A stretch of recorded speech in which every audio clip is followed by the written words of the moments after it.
पुण्यश्लोक राजमाता अहिल्यादेवी होळकरांचा विजय असो. येळकोट येळकोट जय मल्हार. विरबाच्या नावानं सांग बरं. बाळमामाच्या नावानं सांग बरं. जय श्रीराम, जय शिवराय. नमस्ते मित्रांनो, मैदान रिपोर्टरमध्ये आपल्या सर्वांचं स्वागत आहे. मित्रांनो, आपण आलो आहोत सातारा जिल्ह्यातील फलटण तालुक्यातील दुधुबावी या गावामध्ये. मित्रांनो, या ठिकाणी राजमाता अहिल्यादेवी होळकर यांच्या जयंतीनिमित्त दिनांक 30 मे रोजी ओपन मैदान व दिनांक 1 जून रोजी आदत मैदान संपन्न होणार आहे. या मैदानाचं आयोजन नियोजन कसं आहे, या मैदानाची बक्षीस रचना कशी, त्याचबरोबर या मैदानाची फाटी कशी आहे, हे सगळं आपण या मुलाखतीच्या माध्यमातून आयोजकांकडनं जाणून घेणार आहोत. चला तर मग. दादा नमस्ते. नमस्ते. आपलं नाव सांगा, परिचय द्या. माझं नाव माणिकराव विठ्ठल सोनवलकर. या मैदानाचे प्रमुख आयोजक का? हां म्हणलं तरी काही हरकत नाही. दादा, हे मैदान कशानिमित्त आयोजित करण्यात आले? राजमाता पुण्यश्लोक अहिल्यादेवी होळकर यांची 301वी जयंती आपल्या राज्यातच नव्हे तर संपूर्ण देशभर ही आनंदात आणि उत्साहात पार पडती.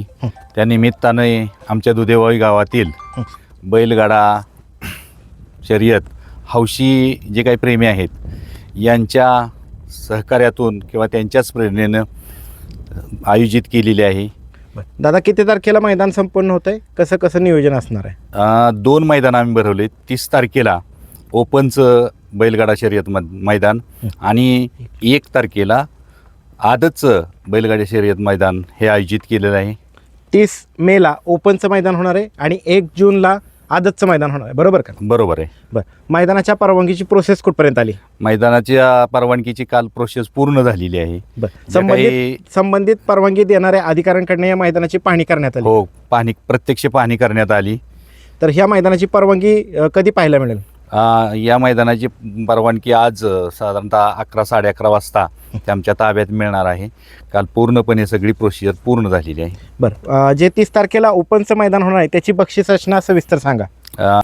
प्रथम क्रमांकाचं बक्षीस हे 1 लाख रुपयाचं आहे. द्वितीय क्रमांकाचं बक्षीस हे 71,000चं आहे. तृतीय क्रमांकाचं बक्षीस हे 51,000चं आहे. चतुर्थ 31,000चं. 5व्या क्रमांकाचं बक्षीस हे 21,000चं आहे. 6व्या क्रमांकाचं बक्षीस हे 15,000चं. 7व्या क्रमांकाचं 11,000चं आणि 8व्या क्रमांकाचं 10,000 रुपयाचं बक्षीस आहे.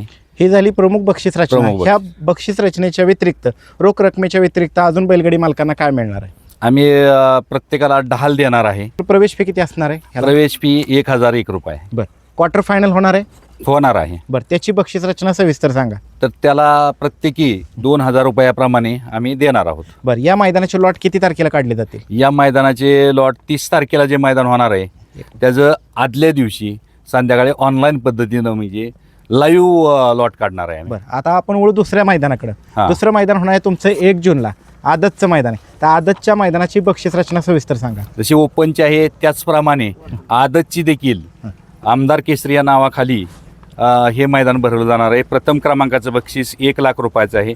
द्वितीय 71, तृतीय 51,000, चतुर्थ 31,000, पंचम 21,000, 6व्या क्रमांकाचं बक्षीस 15,000, 7व्या क्रमांकाचं बक्षीस 11,000, 8व्या क्रमांकाचं 10,000. जसं ओपनला ज्या गाड्या येणार आहेत त्यांना देखील आम्ही ढाल देणार आहे आणि क्वार्टर फायनलला जे येणार गाड्या आहेत त्यांनाही 2,000 रुपयाप्रमाणे आम्ही देणार आहे. प्रवेश फी किती आहे आदतला? दोन्हीलाही 1,000 रुपयेच प्रवेश फी आहे. बरं, आणि आदतचे लॉट कधी काढले जातील? आदतचं मैदान हे 1 तारखेला आहे, तर त्याच्या अगोदर 31 तारखेला संध्याकाळी लॉट काढली जाते. 31 मेला. 31 मेला. दादा, हे संपूर्ण मैदान माननीय सर्वोच्च न्यायालय, महाराष्ट्र शासन आणि अखिल भारतीय बैलगाडी संघटना, महाराष्ट्र राज्य आणि अखिल भारतीय बैलगाडी संघटना फलटण तालुका यांनी घालून दिलेल्या नियमाटीनुसार पार पडेल का? हे मैदान जे सर्वोच्च न्यायालयाने दिले जे काय आदेश आहेत संघटनेला, महाराष्ट्र राज्य संघटना असेल किंवा फलटण तालुका बैलगाडा शर्यत संघटना असेल, या संघटनेच्या ज्या काही अटी शर्ती आहेत, नियम आहेत, त्या नियमाप्रमाणेच होईल. चालतंय. या मुलाखतीच्या माध्यमातून तुम्ही महाराष्ट्रातील तमाम बैलगाडी चालक मालकांना या मैदानामध्ये सहभागी होण्याच्या संदर्भात आणि वेळेत ऑनलाईन नाव नोंदणी करण्याच्या संदर्भामध्ये काय आव्हान कराल? सर्व बैलगाडी चालक मालक संघटनेनं याची नोंद ही त्या मैदानाचं लॉट पडण्यापूर्वी करावी अशी विनंती करतो. हे मैदान अत्यंत पारदर्शकपणे आणि कुठल्याही प्रकारचा कोणाचाही हस्तक्षेप नसणार आहे. ज्या काही बैलगाडी शर्यत संघटनेनं जे काही नियम केलेले आहेत, अटी घातलेल्या आहेत, ज्या सर्वोच्च न्यायालयाने अटी घातल्या त्या सर्व पूर्ण करूनच आम्ही हे मैदान आयोजित करत आहोत. या मैदानाचं दुधेबावी गावाचं जर ठिकाण सांगायचं झालं तर फलटण दहिवडी रोड, या फलटण दहिवडी रोड फलटणपासून साधारणतः 12 किलोमीटरवर आणि दहिवडीपासून साधारणतः 40 किलोमीटरवरती हे मैदान आहे. जो दुधेबावी मोगराळे घाट म्हणून ओळखला जातो, या घाटाच्या पायथ्यालाच बिरदेव मंदिर आहे. त्या मंदिराच्या शेजारी हे मैदान आयोजित केलेलं आहे. त्यासाठी येण्या जाण्यासाठी जे काही किंवा मैदान स्पष्ट त्याचं ठिकाण निश्चित होण्यासाठी जे काही करावं लागेल ते आम्ही वेगवेगळ्या माध्यमातून करत आहोत. याही ठिकाणी कोणत्याही प्रकारची बैलगाडा मालक चालक यांची गैरसोय होणार नाही. जे काही प्रेक्षक येणार आहेत त्या प्रेक्षकांचीही कोणत्या प्रकारची गैरसोय होणार नाही यासाठी आम्ही पूर्णपणे दक्षता घेणार आहोत. हे मैदान ऑनलाईन पद्धतीने P3 या यूट्यूब चॅनलवरून हे प्रदर्शित केलं जाणार आहे. दादा, ओपनचं जे मैदान संपन्न होणार आहे या मैदानामध्ये समालोचन कोण कोण करणार आहे? आता ओपनचं मैदान हे 30 तारखेला होणार आहे. या मैदानाचं जे समालोचन होणार आहे ते मोरे सर आणि विकास सर आणि प्रताप तात्या हे करणार आहेत. झेंडा पंच म्हणून धनवडे बापू आहेत आणि नंबर टेकर म्हणून दोन्ही मैदानाला सुनील झांबरे आणि मिथुन मदने हे दोघं पाहणार आहेत. तर दादा, जे 1 जूनला मैदान संपन्न होते आदतचं आमदार केसरी, त्या मैदानाला झेंडा पंच म्हणून कोण काम पाहणार आहे? 1 जूनला जे आजचं मैदान होणार आहे त्याला झेंडा पंच म्हणून कालिदास आप्पा हे झेंडा पंच म्हणून राहणार आहेत आणि त्यांच्याबरोबर शिपकुले सर आणि गजानन मदने ही दोघा, गजानन मदने आणि शिपकुले सर ही दोन्ही म्हणजे आदतला आणि ओपनला दोन्हीला झेंडा पंचला एक सहाय्यक म्हणून राहणार आहेत. बरं, समालोचन कोण करणार आहे? समालोचन हे त्या स्पर्धेचं प्रवीण घाटे आणि मयूर तळेकर हे राहणार आहेत. आणि दुसरं जे प्रताप तात्या आहेत हे प्रताप तात्या दोन्हीही मैदानाचं एक नियंत्रक निरीक्षक म्हणून काम पाहणार आहे. त्यांच्यावरती आम्ही ती जबाबदारी दिली की तात्या तुम्ही हे दोन्ही मैदानं यशस्वीरित्या पार पाडण्यासाठी आम्हाला सहकार्य करावं. त्यांनीही मान्य केलंय. आणि त्याचबरोबर दुसरं आणि आमच्या तालुक्यातले आनंद पवार सर हे दोन्ही मैदानाला हे समालोचकाबरोबर समालोचनाचं काम करणार आहेत. त्याचबरोबर तालुक्यामध्ये जे काही इतर म्हणजे कालिदास आप्पा आणि धनावडे बापू यांच्या मार्गदर्शनाखाली किंवा हे नामांकित पंच आहेत, आपल्या जवळजवळ पश्चिम महाराष्ट्रात म्हणण्यापेक्षा जे राज्यातलं नामांकित आहेत, यांना जी काही इतरही काही सहकार्य करणारे आमच्या तालुक्यातली ती सगळी पूर्णपणे सहकार्य करणार आहेत. आमचा ग्रामस्थांचा त्यात कोणत्याही प्रकारचा हस्तक्षेप नसणार आहे. जी काही तालुका संघटना, राज्य संघटना, जे काही पंच अधिकृतपणे संघटनेने अधिकृतपणे जाहीर केलेलं पंच आहेत त्याच पंचांच्या मार्गदर्शनाखाली हे मैदान यशस्वीरित्या पार पाडण्यासाठी आम्ही प्रयत्न करणार आहे. त्यांचंही आम्हाला सहकार्य मिळेल अशी 100% खात्री आहे. नमस्ते, आपलं नाव सांगा, परिचय द्या. माझं नाव आनंदराव सोनवलकर. तर दादा, आता आपण वळू मैदानाकडं. पहिल्यांदाच या फाटीवरती मैदान होत आहे, बरोबर. तर काय सांगाल, या फाटीकडे यायचं म्हटलं तर कुठून कसे रस्ते, कोण काय येतले? हे मैदान फलटण तालुक्यातील दुधेबावी या ठिकाणी मोगराळे घाटाच्या अगदी जवळ मोरे वस्ती हे ठिकाण आहे, जिथं शेजारी बिरोबाचं खूप मोठं प्रसिद्ध मंदिर आहे. या ठिकाणी हे मैदान संपन्न होतं आहे. बरं, आपण वळू मैदानाकडं. मैदानाचं रान कसं आहे, माती कशी? मैदानाचं रान ओराडीचं आहे आणि बैलांना पळण्यासाठी अतिशय चांगलं रान आहे. एकूण मैदानामध्ये किती फाटे आहेत? मैदानामध्ये एकूण 10 फाटे आहेत. फाटीच्या आतातमधलं अंतर किती आहे? फाटीच्या आतमध्ये 13 फुटाचं अंतर आहे. बरं, तुम्ही आदतचं आणि ओपनचं मैदान घेताय, दोन्ही मैदानांना एकूण पल्ले किती असतील? ओपनचं मैदान जे 30 तारखेला होणार आहे आणि आदतचं जे मैदान 1 जूनला होणार आहे, दोन्ही मैदानासाठी जे पळण्यासाठी पल्ला आहे तो 800 फुटाचा आहे. बरं, खाली एका वेळेस किती गट थांबू शकतात? एका वेळेस 10 गट खाली थांबू शकतात. पुढे निकाल रेषेसमोर बैलांना थांबण्यासाठी किती जागा आहे? निकाल रेषेच्या पुढे बैलांना थांबण्यासाठी 400 ते 500 फुटाची जागा आहे आणि ती संपल्यानंतर खूप मोठा डोंगर आहे. बरं, त्यानंतर दादा, मैदानाच्या दोन्ही बाजूला एकूण किती टक्के बॅरिकेड आहे? मैदानाच्या दोन्ही बाजूला 800-900 फूट बॅरिकेड आहे. बरं, त्यानंतर ज्या दिवशी मैदान संपन्न आहे त्या दिवशी या ठिकाणी संपूर्ण दिवसभर पशुवैद्यकीय अधिकारी 30 मेला आणि 1 जूनला दोन्ही दिवशी उपस्थित राहणार आहेत का दिवसभर? दोन्ही मैदानाच्या दिवशी पशुवैद्यकीय अधिकारी या ठिकाणी पूर्ण वेळ उपस्थित राहणार आहे. त्याचबरोबर पिण्याच्या पाण्याची टँकरची व्यवस्था करण्यात आली का? पिण्याच्या पाण्याची टँकरची व्यवस्था करण्यात आलेली आहे. ॲम्ब्युलन्सची व्यवस्था करण्यात आली का? ॲम्ब्युलन्सची सुद्धा व्यवस्था करण्यात आलेली बरं. आहे. त्याचबरोबर खाली सुट्टीच्या ठिकाणी पट्टी आहे का? सुट्टीच्या ठिकाणी पट्टी असणार आहे. बरं. या मैदानामध्ये बैलगाडी मालक ज्यावेळेस येतील त्यावेळेस या मैदानामध्ये सहभागी होणाऱ्या बैलगाडी मालकांनी मैदानाच्या कोणत्या कोणत्या दिशेला निवारा करायचा आहे? या मैदानावर येणाऱ्या बैलगाडी मालकांनी मैदानाच्या उत्तरेला आणि दक्षिणेला खूप मोठी जागा आहे, त्या ठिकाणी आपल्या बैलांचा निवारा त्या ठिकाणी करायचा आहे. खाद्य विक्रेत्यांना काय सूचना कराल? त्यांनी कुठं स्टॉल लावायचे? जे खाद्य विक्रेते आहेत त्यांना आम्ही आयोजकाच्या वतीनं विनंती करतो की आपले स्टॉलसुद्धा बॅरिकेडच्या पाठीमागं मैदानाच्या उत्तर आणि दक्षिणेला त्यांनी स्टॉल लावावेत. मैदानाच्या ज्या ठिकाणी अंतिम सीमारेषा आहे त्याच्यासमोर कोणीही स्टॉल लावू नयेत. पिण्याच्या पाण्याच्या टँकरची व्यवस्था करण्यात आली का? पिण्याच्या पाण्याची टँकरची व्यवस्था करण्यात आलेली आहे. दोन्ही दिवशी आहेत का? दोन्ही 30 दिवशी मेला पिण्याच्या आणि 1 पाण्याचं जून. भरपूर पाणी या ठिकाणी आम्ही उपलब्ध करणार आहे. बरं. त्याचबरोबर दादा, या मुलाखतीच्या माध्यमातून तुम्ही महाराष्ट्रातील तमाम बैलगाडी चालक मालकांना या मैदानामध्ये सहभागी होण्याच्या संदर्भात आणि वेळेत ऑनलाईन नाव नोंदणी करण्याच्या संदर्भामध्ये काय आव्हान कराल?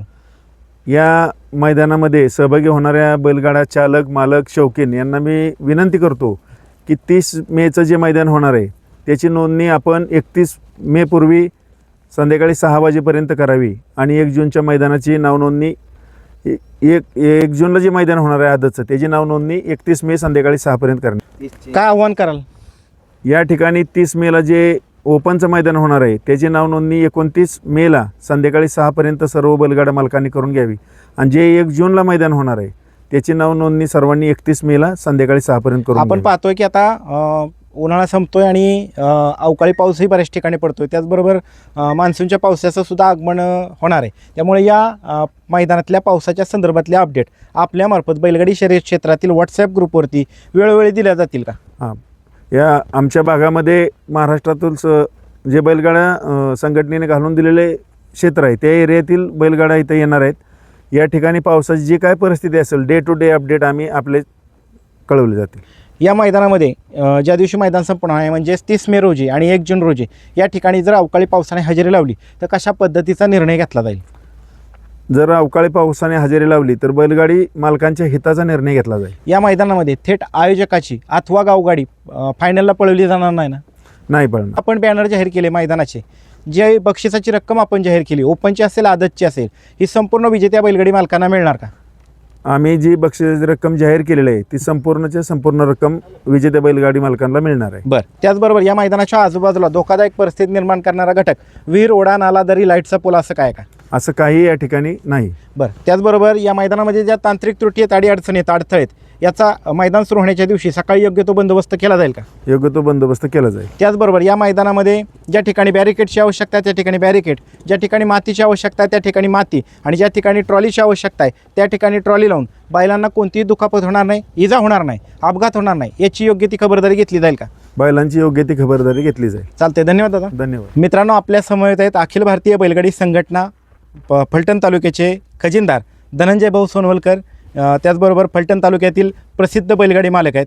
दादा नमस्ते. नमस्ते. काय सांगाल, पुन्हा एकदा तुमच्या भागामध्ये भव्यदिव्य अशा आदत आणि ओपन बैलगाडा शर्यतीचं मैदानाचं आयोजन दुधोबावी गावामध्ये दिनांक 30 मे रोजी ओपनचं आणि 1 जून रोजी आदत मैदानाचं नियोजन करण्यात आलं आहे. काय सांगाल, कशा पद्धतीने तयारी करण्यात आली? महाराष्ट्रातील सर्व तयारी पूर्ण म्हणजे चांगल्यापैकी तयारी झालेली आहे. मैदानसुद्धा अतिशय चांगलं आहे आणि महाराष्ट्रातील सर्व बैलगाडी मालकांना एवढंच सांगणं आहे की या मैदानात सर्व निर्णय संघटनेनुसार होणार आहेत आणि लवकरात लवकर गाडी आपली नोंद करून घ्यावी एवढं सहकार्य करावं. चालते. धन्यवाद सोनवलकर साहेब. ओके. मित्रांनो, आपल्या समवेत अखिल भारतीय बैलगाडी संघटनेचे फलटण तालुक्याचे तालुका अध्यक्ष प्रसिद्ध बैलगाडी मालक रोहित यादव सर आहेत. रोहित सर नमस्ते. नमस्ते. काय सांगाल, पुन्हा एकदा फलटण तालुक्यामध्ये दुधोबावी गावामध्ये भव्यदिव्य अशा 2 मैदानाचं नियोजन करण्यात आले. कशा पद्धतीने नियोजन केले, एकंदरीत फाटी कशी पाळण्यासाठी? आता अखिल भारतीय बैलगाडी संघटना महाराष्ट्र राज्य त्यात फलटण तालुक्यामध्ये सर्वच फाट्यांचं नियोजन एकदम उत्कृष्ट पद्धतीने होत असतं. आता एकच होतं, आपण मागच्या बाईटमध्ये म्हटलं होतं की फलटणच्या पश्चिम भागात किंवा मध्य भागात फाटी झालेली, फक्त दक्षिण भागात एक फाटी नव्हते आणि दुधबावी येथील ग्रामस्थांनी ती फाटी उपलब्ध केलेली आहे. एक तुम्ही जर म्हणसाल की पुशेगाव आणि पेडगाव या मैदानाच्या धर्तीवरतीच ह्या मैदान बनवण्यात आलेलं आहे. या मैदानाच्या समोर जवळजवळ तुम्हाला मैदानाच्या पुढं 60 ते 70% भागातमध्ये बसण्यासाठी प्रेक्षकांना डोंगर उपलब्ध आहे. त्यानंतर मैदान अशा ठिकाणी घेण्यात आलेलं आहे की जरी अवकाळी पाऊस आला तरी हे मैदान आपण पुन्हा एक अर्ध्या तासामध्ये सुरू करू शकतो. म्हणजे इथं पावसाची कोणत्या प्रकारची भीती नाही. अशा पद्धतीचं हे मैदानाचं नियोजन करण्यात आलेलं आहे. त्याचबरोबर रोहित सर, काय सांगाल या मैदानाच्या नियम अटींच्या विषयी, बैलगाडी मालकांना काय सूचना कराल? फलटण तालुक्यातील सर्व मैदानं सर्वोच्च न्यायालयाने घालून दिलेल्या नियमानुसार व अखिल भारतीय बैलगाडी संघटना महाराष्ट्र राज्य यांच्या विचाराची होत असतात. त्यामुळं हे मैदान ही आता अखिल भारतीय बैलगाडी संघटनेने जो निर्णय जाहीर केलेला आहे की सदरच्या इथून पुढं काही कालावधीसाठी पश्चिम महाराष्ट्र आणि ठाणे, रायगड, पालघर यांच्या मर्यादितच हे मैदानं पार पडणार आहेत. बरं, हे मैदान पण त्याच दृष्टीनं पार पडेल का? 100% ठाणे, रायगड, पालघर आणि पश्चिम महाराष्ट्र या मर्यादितच हे मैदानाचं आयोजन करण्यात आलेलं आहे. बरं, या मैदानाच्या नियम अटी कशा असतील?